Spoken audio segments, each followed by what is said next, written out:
Power factor हमारे पास देखो इस तरीके से करंट है और हमारे पास यहाँ पर हो जाता है इस तरीके से वी आर। ठीक। और इस तरीके से होगा हमारे पास कुछ वी एल, इस तरीके से होगा मेरे पास कुछ वी सी। उन दोनों को सब्ट्रैक्ट करके मैं डायरेक्टली बना देता हूँ। यहाँ पे ये हो जाता है मेरे पास वी एल माइनस वी सी। ठीक। और इन दोनों का ही जो रिजल्टेंट हो जाता है हमारे पास वो आ जाता है कुछ इस तरीके से, नेट रिजल्टेंट ये हो जाता है हमारा जो भी करंट का सोर्स, सॉरी वोल्टेज का सोर्स हमें दिया हुआ है। और ये चल रहा होता है हमारा ओमेगा टी फेज में इस तरीके से। ठीक। तो यहाँ पे देख के मुझे क्या पता चल रहा है कि भाई हमारा वोल्टेज आगे है करंट से, करंट थोड़ा पीछे रह गया। तो मैं क्या बोल दूंगा, हमारे पास कुछ फाई यहाँ पर एंगल है, करंट बेचारा पीछे रह जा रहा है, करंट लैग कर रहा है फाई से। देखो मेरे को ई की कुछ वैल्यू दी जा सकती है, E is equal to E naught sine of omega t इस तरीके से। तो क्या मैं यहाँ पे करंट की इक्वेशन लिख सकता हूँ? देखो मैं करंट को लिख दूंगा, current is equal to I naught sine of omega t. Current lag कर रहा है, पीछे रह गया, तो माइनस फाइव इस तरीके से आ जाएगा। क्या मैं आई नॉट और ई नॉट में कुछ रिलेशन निकाल सकता हूँ? मेरे पास एक और चीज़ है, आई नॉट की जो वैल्यू होती है वो हो जाती है E not divided by Z. यहाँ पे जेड हमारे पास इम्पीडेंस होती है। ठीक। अब देखो अगर मैं पावर की बात करूँ, पावर पावर की वैल्यू होती है हमारे पास जो भी वोल्टेज है उस टाइम पे मल्टीप्लाइड बाय जो भी करंट है उस पर्टिकुलर टाइम पे। अब देखो यहाँ पे मेरे पास वोल्टेज भी आ चुका है, करंट भी आ चुका है, दोनों को मल्टीप्लाई कर देंगे तो हमारे पास पावर की कुछ वैल्यू आ जाएगी। पावर की जो वैल्यू आ जाती है वो आ जाती है E naught I naught divided by two multiplied by हमारे पास आता है cos five plus cos of two omega t minus five इस तरीके से। ऑलराइट, ये हमारे पास कुछ फंक्शन हो गया। अब ध्यान देने की बात यह है कि ये हमारी इंस्टेंटेनियस पावर है। इंस्टेंटेनियस पावर टाइम का फंक्शन है। टाइम की वैल्यू कुछ कुछ रखोगे तो ये वैल्यू चेंज होगी और हमारे पास ओवरऑल वैल्यू कुछ चेंज होती रहेगी, है ना। मैं लिख देता हूँ यहाँ पर power instantaneous instantaneous is equal to function of time t. लेकिन अगर मैं बात करूँ पावर एवरेज की, पावर एवरेज, तो उसकी वैल्यू क्या होगी? अब देखो ये एक टाइम का फंक्शन है, इसका एवरेज वैल्यू लोगे तो ये तो एक कांस्टेंट वैल्यू आ जाएगी इनका प्रोडक्ट। और इनका जो प्रोडक्ट है कभी वो पॉजिटिव होगा कभी नेगेटिव होगा, तो इवेंचुअली वो कैंसिल आउट हो जाएगा। तो पावर एवरेज की जो वैल्यू आती है वो आती है हमारे पास E naught I naught divided by two times cos five. अब इसी को लिखने का और एक तरीका हो जाएगा, क्या हो जाएगा? देखो यही नीचे टू है, इसको आप बोलो रूट टू यहाँ लगा दो, रूट टू यहाँ लगा दो। ई नॉट बाई रूट टू, ये ई नॉट क्या था यहाँ पे? देखो ये पीक वैल्यू थी। आई नॉट क्या था? Peak value. पीक वैल्यू को जब भी रूट टू से डिवाइड करते हैं तो वो बन जाती है आर एम एस वैल्यू। तो यहाँ से हमारे पास फॉर्मूला रहता है P average is equal to E R M S multiplied by I R M S multiplied by cos of phi. तो ये हमारे पास बहुत ही इंपॉर्टेंट फॉर्मूला आ जाता है। अब देखो इसमें कॉस फाई जो है ये कहलाता है हमारा पावर फैक्टर, क्योंकि डीसी में क्या होता था हमारे पास वोल्टेज इनटू करंट कर देते थे तो सीधे सीधे आपको पावर मिल जाती थी। यहाँ पे वोल्टेज और current multiplied by cos phi आता है, इसलिए हमारे पास एक इसको हम पावर फैक्टर बोलते हैं। अच्छा, कॉस फाई की वैल्यू हमेशा वन से छोटी या वन के बराबर हो सकती है, वन से बड़ी कभी भी नहीं हो सकती। क्या मैं यहाँ पर देख करके कॉस फाई की वैल्यू पता कर सकता हूँ? कॉस फाई की जो वैल्यू होती है वो एक्चुअली आ जाती है हमारे पास आर डिवाइडेड बाय जेड। इसको आपको याद रखना, ये बहुत जगह आप डायरेक्टली इसको यूज़ कर पाओगे। हमारे पास पावर एवरेज का फॉर्मूला आ गया ई आई इंटू कॉस फाई। अब देखो सिर्फ आर एम एस वैल्यूज़ की बात कर रहा हूँ तो देखो इसी को मैं दो तरीके से लिख सकता हूँ। मैं लिख दूंगा P average is equal to E into I को मैं क्या लिख सकता हूँ? आई को मैं लिख सकता हूँ ई डिवाइडेड बाय जेड, है ना, मल्टीप्लाइड बाय कॉस फाई को मैं क्या लिख सकता हूँ? कॉस फाई को मैं लिख दूंगा आर डिवाइडेड बाय जेड, है ना। तो ये हो जाएगा आर डिवाइडेड बाय जेड। तो पावर एवरेज का मेरे पास एक फॉर्मूला आ जाता है P average is equal to E square upon Z square times R. ठीक, ये एक तरीका हो गया, हमने आई को ई में कन्वर्ट कर दिया। दूसरा तरीका क्या है? ई को आई में कन्वर्ट कर दो। तो मैं इसी पावर एवरेज को लिख सकता हूँ P average is equal to, E को आप लिख सकते हो, क्या लिख सकते हो? E is equal to I into Z होता है ना। तो यहाँ पर हमारे पास वैल्यू आ जाएगी is equal to I into Z. तो हमारे पास आ जाता है I into Z multiplied by ये आई एज इट इज़ यहाँ पर था, और कॉस फाई को मैं लिख दूंगा अब आर डिवाइडेड बाय जेड। तो यहाँ जेड से जेड कट जाएगा, मेरे पास पी एवरेज का एक और फार्मूला आ जाता है, वो होता है आई स्क्वायर इंटू आर। तो क्योंकि ये फॉर्मूले अलग अलग आ रहे हैं, एक में z का यूज़ है, एक में z का यूज़ नहीं है, और यहाँ पे दोनों जगह RMS वैल्यूज़ का इस्तेमाल हुआ है, तो इसीलिए आपसे कन्फ्यूजन हो सकता है और इसीलिए इस पर बेस्ड क्वेश्चंस पूछे जा सकते हैं। तो इसमें ध्यान रखना, आपको हमेशा क्या याद रखना चाहिए, power is equal to I square R. अब आई की वैल्यू आप लिख सकते हो ई डिवाइडेड बाय जेड, तो आपको ये वाला फॉर्मूला मिल जाएगा, है ना, ई बाई जेड का होल स्क्वायर टाइम्स आर। तो इस तरीके से याद रखना, कॉस फाइव भी हमारे पास यहाँ पर आ चुका है। ये हमारे लिए बहुत इंपॉर्टेंट फॉर्मूला है और ये भी बहुत इंपॉर्टेंट फॉर्मूला है। बाकी अभी इसके क्वेश्चंस प्रैक्टिस कर लेते हैं तो आपको पता चल जाएगा इनको किस तरीके से यूज़ करना है।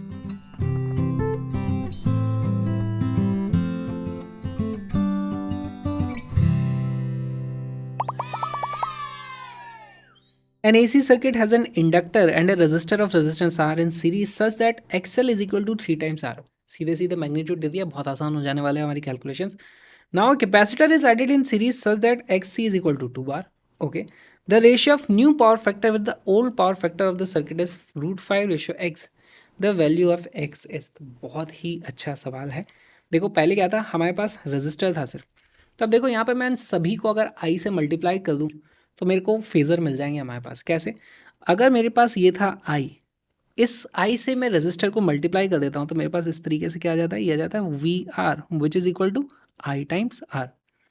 अच्छा, मेरे पास ऊपर की तरफ इंडक्टर का वोल्टेज होता है ना, और उसकी वैल्यू होती है VL is equal to I times XL which is equal to 3 times I R हो जाएगा, क्योंकि XL की वैल्यू कितनी दी हुई है 3R। तो इस तरीके से मैं यहाँ पे ये ड्रॉ कर सकता हूँ।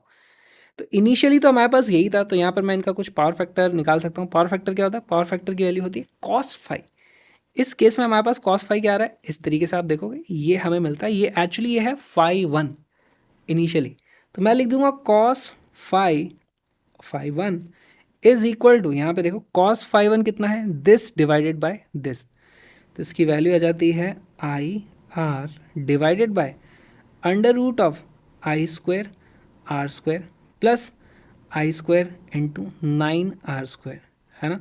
यहाँ पर देखोगे सारे के सारे आई कट जाएंगे, इसकी वैल्यू आ जाती है आर डिवाइडेड बाई 1 + 9 यानी कि √10 टाइम्स आर बाहर आएगा, इसकी वैल्यू आ जाती है 1 डिवाइडेड बाई √10। बहुत ही सिंपल तरीके से हमने cos 5 1 की वैल्यू निकाल ली। फिर इनने बाद में उसमें कैपेसिटर ऐड कर दिया। अब उसका फिगर आप बनाओ, वीडियो को पॉज करो, क्वेश्चन को सॉल्व करो।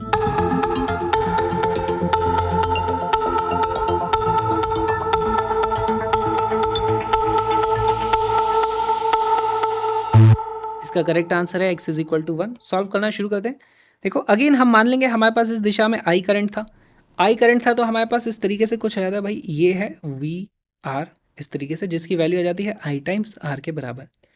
इंडक्टर तो उतना ही लगा हुआ है, 3 टाइम्स R उसकी वैल्यू है, तो इंडक्टर के अक्रॉस जो हमारे पास पोटेंशियल डिफरेंस इस तरीके से आ जाएगा VL, उसकी वैल्यू आ जाएगी 3 टाइम्स VR के बराबर। ठीक, अब हमने कैपेसिटर और ऐड कर दिया, तो कैपेसिटर नीचे की तरफ आता है, तो VC की वैल्यू कितनी आ जाएगी, 2 टाइम्स VR के बराबर, है ना, VR के बराबर, राइट। तो यहाँ से अब ये 2 है, ये 3 है, तो ये 2 और 3 में दोनों में कैंसिल आउट हो गया, हमारे पास एक्चुअली यहाँ पे बचा रह जाएगा सिर्फ इस तरीके से VR। अब इधर भी VR है, इधर भी VR है। अच्छा ये स्केल पे नहीं बना, लेकिन इन दोनों का आप देखोगे तो अब की बार हमारे पास जो इस तरीके से एंगल आएगा ये आ जाता है φ2, दिस एंगल इज φ2। यहाँ पे मैं लिख सकता हूँ अब की बार cos φ2 इज इक्वल टू, उसकी वैल्यू हो जाएगी cos φ2 is equal to VR divided by, तो ये देखो ये तो था हमारे पास VR, और अब इसको क्या लिख सकता हूँ, देखो ये भी VR है, ये भी VR है, तो इसका मैग्नीट्यूड हो जाएगा √2 टाइम्स VR, तो जाएगा √2 टाइम्स VR, इसकी वैल्यू आती है 1/√2। हमसे पूछा गया है the ratio of new power factor with the old power factor, तो हमसे जो चीज़ पूछी गई है वो इंपॉर्टेंट है कि cos φ2 divided by cos of φ1 पूछा गया है। इसकी वैल्यू आएगी 1/√2 अपॉन 1/√10, तो ये √10 ऊपर चला जाएगा, √2 नीचे आ जाएगा, इसकी वैल्यू आ जाती है √10 divided by 2 which is equal to 5/1, तो ये वैल्यू आ जाती है √5 डिवाइडेड बाई 1, तो जो रेशियो है √5/x की वैल्यू आ जाती है 1, यहाँ से x मिलता है x इज इक्वल टू 1। तो बहुत ही अच्छा कॉन्सेप्चुअल ये सवाल था। देखो हमसे यहाँ पर अब से आप ये भी ध्यान रख लेना, अगर आपको सीधे सीधे रजिस्टर की टर्म में वैल्यू दे दी है तो अब पहले आप यहाँ I बना रहे हो, फिर उसके हिसाब से I इंटू VR कर रहे हो, तो यहाँ पे भी वही मल्टीप्लाई होकर 3 IR आ रहा है। सब में से आप आई की वैल्यू हटा देते तो आप देखो सवाल को कितनी जल्दी सॉल्व कर पाते। सीधे आप ऐसे बनाते, भाई इस तरफ R है, इस तरफ हमारे पास 3R है, पहला पावर फैक्टर ये हो गया। दूसरे पावर फैक्टर में नीचे 2R और आ गया था, तो यहाँ पे सिर्फ R बचा, इधर R था, दूसरा पावर फैक्टर ये आ गया। तो इस तरीके से आप जल्दी जल्दी क्वेश्चन को सॉल्व कर सकते थे।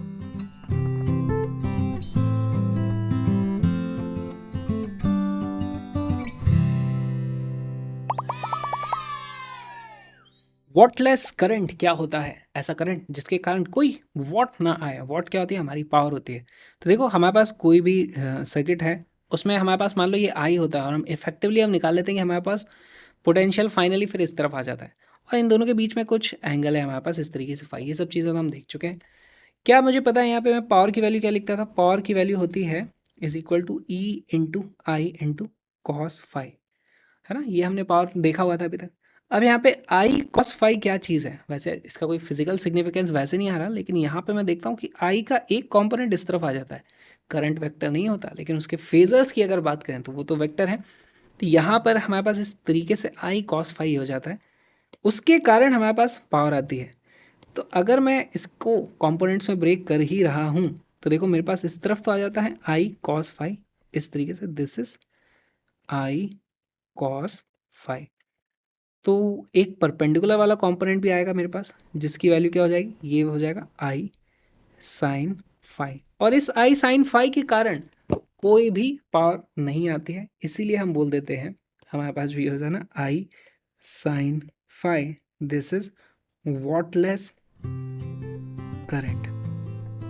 बस इतना सा सिंपल सा ही कॉन्सेप्ट है।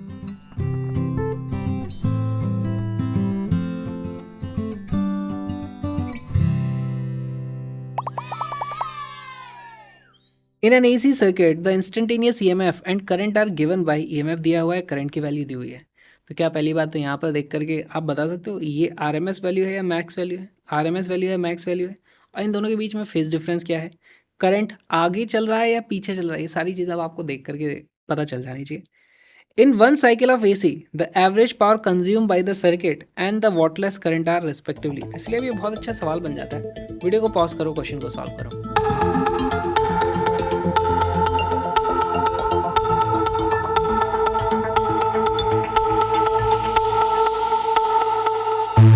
इसका करेक्ट आंसर है बी। सॉल्व करना शुरू करते हैं। सबसे पहली चीज़ मैं यहाँ पे नोटिस करना चाहूँगा कि हमारे पास EMF इतना था, EMF से π/4 पीछे चल रहा है करंट। तो मैं एक स्टेटमेंट लिख देता हूँ, आई इज लैगिंग, है ना, E बाय 45 डिग्री और π/4। इसका ग्राफ फेजर बनाते हैं।